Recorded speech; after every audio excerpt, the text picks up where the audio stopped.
Dr. Gary Hermalyn is not only an explorer, an adventurer. He writes books. He wrote 11 books. He's always in the process of writing articles. He's a lecturer. He's a wonderful son. What can I tell you? Dr. Gary Hermalyn. Thank you so much, sir. Listen, would it make a little more sense you fellas to move down a little bit? Because it'll be easier. I'll be standing over there.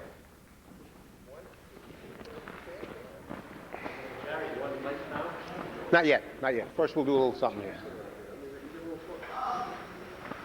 You want to put some chairs around here? Sure, make it easier for whoever. If it's a little more comfortable, do so. Hey, Sunshine, sit down, please. That way.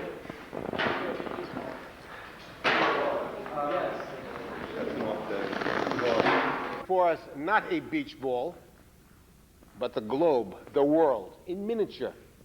How many people here are circumnavigators of the world? Raise your hand.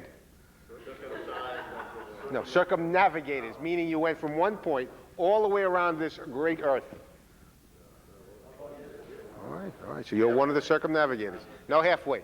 Circumnavigation means all the way. That's a circumnavigation. You did it. You did it. Excellent.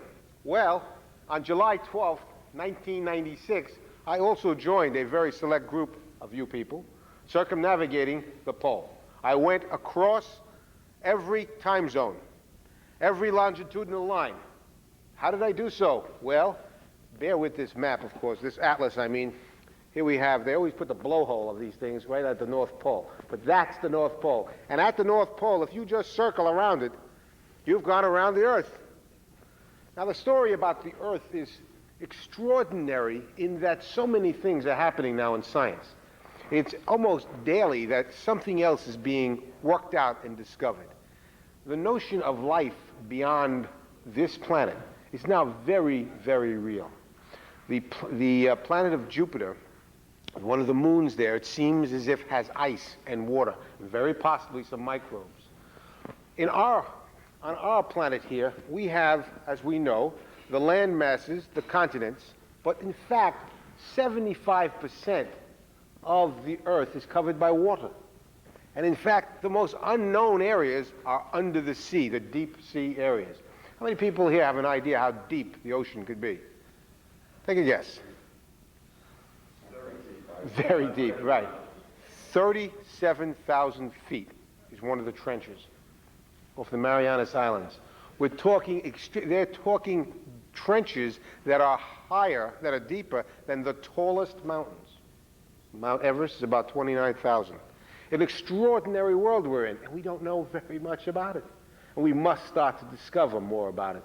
And that is the aim of these kinds of lectures. We're going around now giving geography lessons. Now, geography, you might say, is science that everybody should know. Well, in fact, today, less people know about more things than ever before. You all took geography in school, I'm sure, because it was a known thing. You took it. Today, no one takes it. They can't get from Brooklyn, much less to Tuckahoe, much less to the Bronx. No one has any idea where north or south is, east or west. Very important we understand this, especially when we start to discover more about our precious Earth. Now, for the moment, let me just describe to you here in the silence of the hall. When I'm quiet, this is a quiet hall. It feels as if it doesn't move at all. But ladies and gentlemen, we're not standing still, not by any means at all. The Earth is at an angle like so. This is its angle as it travels around the sun. It revolves around the sun at 65,000 miles per hour. That's what delineates the year, the seasons. At the same time, it rotates 1,000 miles per hour at the equator. Now, the point about the poles is that when you come up the latitudinal lines to the pole, it decreases, so that at the point of the pole, the rotation is zero. And that's how the first, well, at least the explorers on submarines figured out when they made it to the pole, because they had these inertial things that they'd be able to tell how much movement there truly was wherever they were. 1,000 miles an hour at the equator. Now, if this ever stopped, if there was any great change, the gravity from which we live and don't even consider at any time would change, and we would fly away. There would be no atmosphere. There'd be nothing. It would change rapidly. We have a very thin layer of this atmosphere that keeps us all here, breathing, living. But if we were all gone, humans that is, mammals, most animals, there's still one grouping that would last, the most successful of all the groups, and those are the insects. And they would take over, and perhaps they will anyway, one way or the other. It turns out, however, that microbe life may very well be the most prodigious life of all. They have recently discovered in some of these, not even the deepest trenches, but some of the trenches located off of Japan or off of Hawaii, they've discovered that there are these places where the volcanic vents come out, and there is life there. This is 10, 15,000 feet down. There's no life, but there's life. Huge tube worms, 12, 15, 20 feet long, living there, along with crabs. Crabs you'd see right here at Long Island Sound. Extraordinary. We had no idea that this would happen, that there could be life without the sun. Well, if that's the case, then it's very possible that the moon of Jupiter, with water, with ice, could very well be a harbinger of life itself. Now let's talk about man. Here we have Russia, this great expanse. When I went to the pole, I went on a Russian nuclear icebreaker. Now the very idea that someone could rent a Russian icebreaker, much less one of their newest models, a 1991 built ship, is extraordinary. Here 5 years ago, you could not have done that. The Ussr collapse has changed the whole picture of the whole world. Now, of course, you understood that USSR was the biggest country in the world. In fact, it was the biggest full country that has ever been. But today, with the destruction of the USSR, Russia still remains far and away the largest country of all. And its Mediterranean is the Arctic Sea on top. We'll show you some maps in a little bit. Of course, Canada, the second largest country, also fronts on the Arctic Ocean. Now, when we think about what has happened over the years with regard to how man has moved around, it was only about, 65 million years ago that there was no man, very few mammals, they were very tiny. This was the end of the reptilian age, the great dinosaurs. They ruled for over 120 million years, and all of a sudden they disappeared. And in today's Times, there's a whole article about a trove of fossils that were discovered in China. Fossils of different types of dinosaurs, quite extraordinary. The dinosaurs left us, we're not sure why. It could be a meteor. Could have been something happened that wiped out and ended the life of the reptilian days. And somehow or another, the species that we belong to, the genus, which is the mammal arrangement, we became something. Now, the truth of the matter is, man is not made for any exploration beyond the equatorial area. We don't have a lot of hair. We don't have fur. We don't have the wherewithal. We don't have blubber. We don't have the wherewithal to really go beyond where warmth is, except if we use borrowed animal skins and grease ourselves up and have fire and have, perhaps the most important thing, is a movable thumb and the biggest brain pan of any animal. This made the difference that got us here to this point and to this day. So today we're going to look at some pictures about the Arctic and about the Earth and about the pole. So let's, if we could, put out the lights. Who's got control?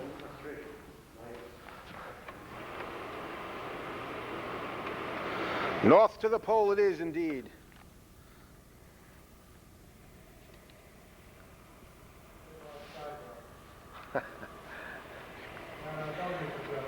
Now keep in mind, when we say north to the pole, from here it's north to the pole. But if we went to the South Pole, what would it be? South to the pole, but on which side? It depends which pole we are talking about. If we take a look at a scene like this, and we notice, you see in the forefront there, on the right side, this is Greenland. Most people, we have to just clarify our terms to start off with. First, we're going to be talking about ice. Now, the two largest regions where there is ice on this Earth today are located in Antarctica which has 75% of all the ice in the world, Greenland and the Arctic, which has the remaining amount. When we talk about land ice, which is what it is on Antarctica and on Greenland proper, you're talking about the ability of glaciers to calve off, and that's what forms icebergs. But for the most part, when we go up north, you're not going to see icebergs, especially when you go north of say, where these glaciers are calving off in southern Greenland. What you're going to see is flat pancake ice, which is waterborne ice. Now, we'll get to that in a moment. Now, let's take an examination here of a top of the world. Now, just get your sights together here. Now, you see Greenland there in the center. You see Canada's off to the left, and Russia has that entire section over to the right side, right along here. This is all Russia. This is Scandinavia, Norway, and Sweden, and Finland. Let's see if we can correct that. And there we go. Here's Iceland, for example. This area, where the Arctic Circle is, that little dotted line is the Arctic Circle. Now remember, this is equal to the other side of the Earth as well. There they have the Antarctic Circle. This Arctic Circle denotes the polar region. And basically, it's the same size as the one in the southern end, because the globe, the Earth, in our globe form, is very uniform. It's a little flattened on the edges, but basically it's very uniform. What is extraordinary about the ice that's left is that this ice was here before the last ice age and has remained here, even when we don't, well, as we say, it's in an interregnum. We're in the middle of an ice age. In other words, it's not moving right now. But just to keep it all in mind, when I say that the Earth is moving, everything is moving, as our lives are moving.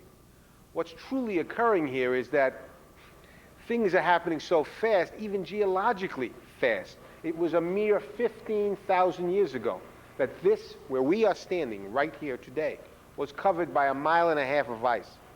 Think about it, 1.5 miles of ice. And it ended on the terminal moraine. If you know what that is, it's the end of where the glacier has the rocks. When it starts to recede, it leaves its rocks there. And that's called the terminal moraine, which is located along the spine of Long Island. That was the end of the Wisconsin Glacier from this area of the Earth. Well, on both ends of the Earth, this was happening. And it lasted for about 50 to 75,000 years. And in fact, we've been in an ice age for approximately 3 million years. On and off, it keeps coming. And we're in it right now. There's no question. How will it affect us is the matter before us. If the Arctic ice melted, would that make a great effect upon us? Well, yes. You've all heard of global warming. We're still not sure what's happening here. Yes, Antarctica is losing some of its ice areas, but Greenland isn't. The Arctic area isn't. The Alps are. Anyone recall about 5 years ago they discovered in the mountains, mountain passes, what they call the Iceman? It was played up pretty big. They found someone who had been buried by a glacier for about 6,000 years. And they pulled him out. So it means he'd been covered all those years by a glacier. And now it had receded. It seems that the only thing that's official about the Earth is its lack of static quality. It's constantly changing. So for us to think it isn't, foolish, foolish indeed. About 15 to 20,000 years ago, this is the Bering Strait. This is Alaska, Russia. Bering Strait there wasn't a strait there, it was just land. The ocean level was further down. People crossed over. They walked over, following probably the land mammals of that era. They came over, and that was the beginning of the people who colonized all of Canada. Of course, I was going this way. Canada all the way down to the southern tip of Chile. Those are the Indians of today. All those tribes that we still talk about, that still exist, these are the people that came across. They're not the Eskimos, or what we call the Inuits, or the Laplanders. Those are not them. They came over about 5 to 10,000 years ago. The Bering Strait now existed. There was no land bridge any longer, and now they had to paddle across. And they did so, but they already had a sense of the cold. We already were iced up, and those people enjoyed living there. They had no problem. They liked living there. They didn't live long lives, but then again, very few people did. It's only today that we see the most long-lived people at any time in the history of the Earth. There are more people who are 100 years of age who are 90 years of age, who are 80 years of age, than at any time in the history of the world. The question is, will we all get to the same great age? If we do, it means all those poisons we've been worried about, plastics and the oil toxins, and may mean nothing. If it doesn't, well, we'll know we did.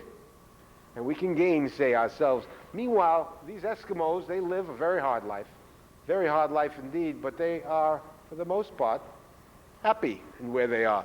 They had choices to come down. They decided to stay in the colder regions.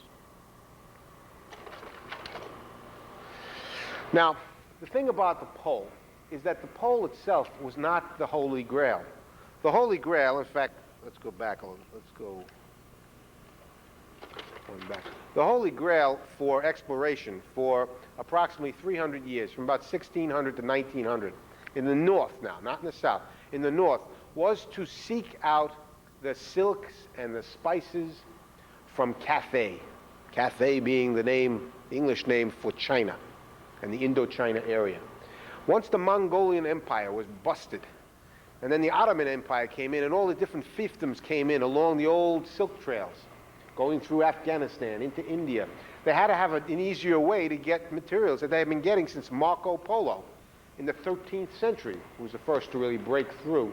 And he and his father and uncle walked from basically Italy to Mongolia to China. And they brought back these spices, and that began the trade that was to exist for hundreds and hundreds of years. Well, they had to have another way to do it, so there was a great hope to go on a Northwest Passage. The Northwest Passage, again, this is all Europe, as we're talking about, was to go along here and somehow find their way. Now, they didn't know that there was a place called North America. They had no idea. But early on, the Babylonians in the 5th century before the Common Era, which is the term that's used now, before the Common Era, had decided that the Earth was a flat disk supported by pillars of elephants. Well, that soon went to the naysayers, because the truth is, any navigator who went on a boat could see, or even a great traveler, when they look over a distance, they can see there was an arc to it, as we can today. You go on a long distance somewhere, you could look further away, and you see it bends. If you're a boatman in any way, you notice that. If you're a flyer, of course, you immediately notice that. Well, so the big point was to go the Northwest Passage, and this was the great way to go to Cathay. And this is what drove all these explorers for these hundreds of years. Men like Frobisher, men like Franklin, who had a great disaster. And this is not Ben Franklin, but people like Amundsen, the great Raoul Amundsen, who turns out to have been the first to make it all the way through. From one point in Greenland all the way through to Alaska and come back out through the Bering Strait. It only took him 3.5 years to do it. Most of exploration, especially in the latter part of the 19th century, was of disasters. The boats would get caught in the ice and they would overwinter, die, or barely escape with their lives. Meanwhile, the hope was on the Russian side for a northeast passage. And it turned out it was much longer, but they could do that. And in fact, that is the reason why today the Russians have the greatest icebreaker fleet, because they have to keep that whole area clear to get all their products out and their minerals out from Siberia. Now, many people have been claiming to explore the world. Here we have the voyage of St. Brendan. Brendan the Navigator, this 5th century Irish monk. And the question is, did he discover America? This is a leather boat. Tim Severin, an Irish explorer, decided to see if a leather boat could really do it. And so he made one. It's called a curragh. It's still used on some of the outer islands, little small ones, like a rowboat type of thing. But he made a little bigger one, and they stocked it up, and they actually made it. They were able to make it from Ireland, as you see here, all the way across. Now, St. Brendan, we don't know if it's an apocryphal story or not, but clearly St. Brendan was able to talk about these islands of birds, volcanoes, which could possibly have been Iceland, whales, but he didn't call them whales, things that shot up. He spoke of thick white clouds, which today we believe would have been icebergs, first description. And the point was, perhaps he made it to the island of Newfoundland. He also talked of devouring monsters and things of that nature. Who knows what you see in a fog bank? Anything is possible. The point of fact here is that Columbus did not discover America. As I've just shown you, 20,000 years ago, many others had already discovered this area. Now, the Europeans had not seen this area. That was the issue at hand. So now, how do we get to the next step? Well, if the St. Brennan is 5th century of the Common Era, about 1,500 years ago, we'll see some other exploration. Now here we have, oh, that was very helpful. Thank you, gentlemen. Here we have something that'll play up in a little while. This is in my room. This is Mount McKinley on the bottom, and this is one of my last books, and I'll be talking about that a little later on. Here we have a picture of Eric the Red. Now, Eric the Red was supposed to go with his son, Leif Erikson, in about 1050 AD or Common Era. And they were going to go exploring, further exploring. Now, why was Eric the Red so well known? Well, because Eric the Red had a very fiery temper, and he murdered someone in Iceland, and he was thrown out of Iceland. And that's the way we get the words outlaw. It means out of the law, because for most people, for the Romans, for the Greeks, to be banished from the city-state, from civilization, was absolutely the worst thing that they could do to someone. Better to kill them than to banish them. And that's what happened with Eric the Red. Well, Eric the Red was a smart character. He brought some people with him, and he went west. And where did he go? He went to Greenland. And it turned out Greenland, we're now at a point where the weather was a little warmer. Say 5, 6 degrees, that's all you need. So less of the ice cap was there, and they were able to farm. And he called this place Greenland. And he went back to Iceland, which is greener than Greenland, to say the least, and he spoke about it. And he went back to the Faroe Islands, and he went back to Denmark and to Norway. These are places that are not called that then, but went back to the settlements. And eventually, the Norsemen went to Greenland and settled there for over 500 years, until they disappeared in the 16th century. Now, to this day, you can go there, and I've seen the settlements. You've seen their churches. You've seen their stone buildings. It must have been a tough, hard-scrabble life, and especially as the weather got colder, and it did, because around the 15th century, there was what was called a little ice age, and it just got colder. Again, it doesn't take much, 5, 6, 7 degrees, a little colder, and you start creating a little more, especially where you have a giant ice cap right there anyway, very close to the surface, very close to the shoreline and the coastline. It crept out a little further. So the Norsemen disappeared. But clearly, Eric the Red and then his son Leif Erikson, who on this particular occasion left Greenland to go a little further west. And around 1060, he came to a place which we call today, part of Canada, Newfoundland. And we're sure he was there. We found Viking materials there. They've been uncovered. Now, did they have a settlement there? Perhaps not for any great length of time, but nonetheless, they were there. They did exist there. And so, without question, now we have a definite landfall on the North American continent. But they were just looking for exploration. Here we have the great Russian, this is Bering. This is his logbook. And this is one of his early maps of the Bering Strait. And there were countless countries, especially of the northern area here, that would go around and send their men and send their people. But one of the greatest of them all was Fridtjof Nansen, a Norwegian. The Norwegians were like the premier explorers of this area. Now, Nansen lived around, well, say about 1870 to about 1925 or so.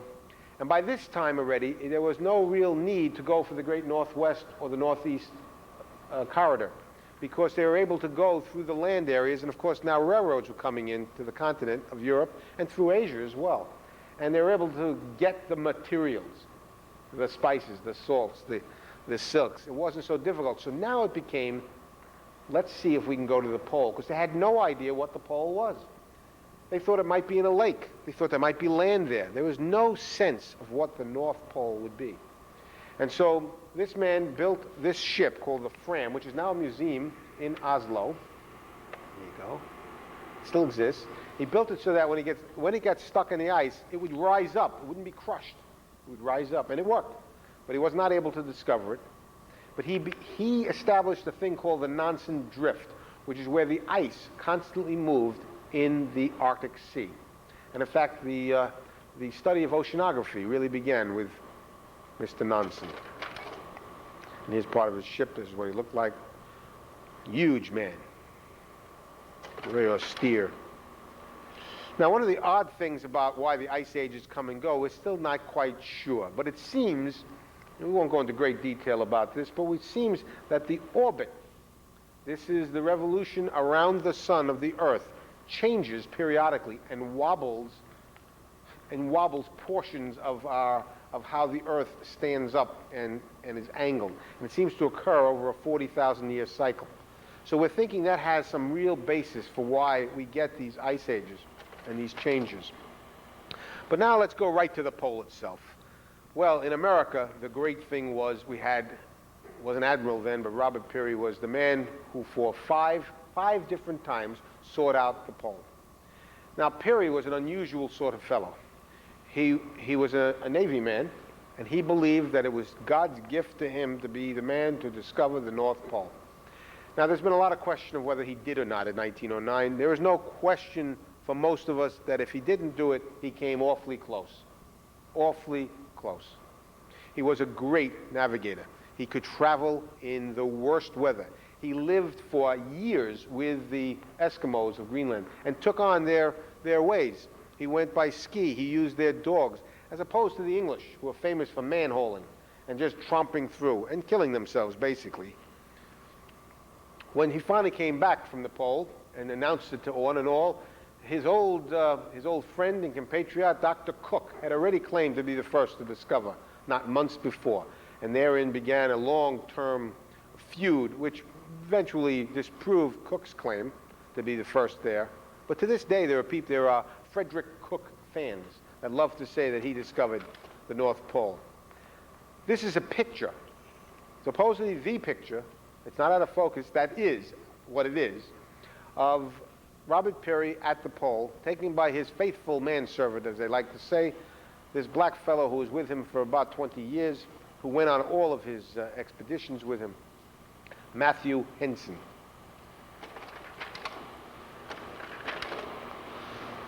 This is a picture of Dr. Cook. Dr. Cook went with Peary for many years, a couple of expeditions, and in fact, he saved Peary when Peary broke his leg once. This is what Peary looked like in all of his regalia.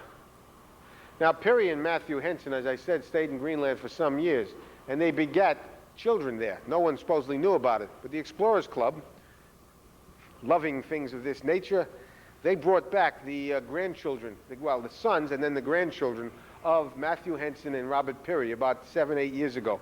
So they brought these Eskimos back with these rather interesting names, but they were Peary people. And of course, the family of Peary and Henson, they weren't very happy about this. But nonetheless, the explorers thought this was a great coup. I always enjoyed the Explorers Club. And that's how I got up to the pole, using the Explorers Club.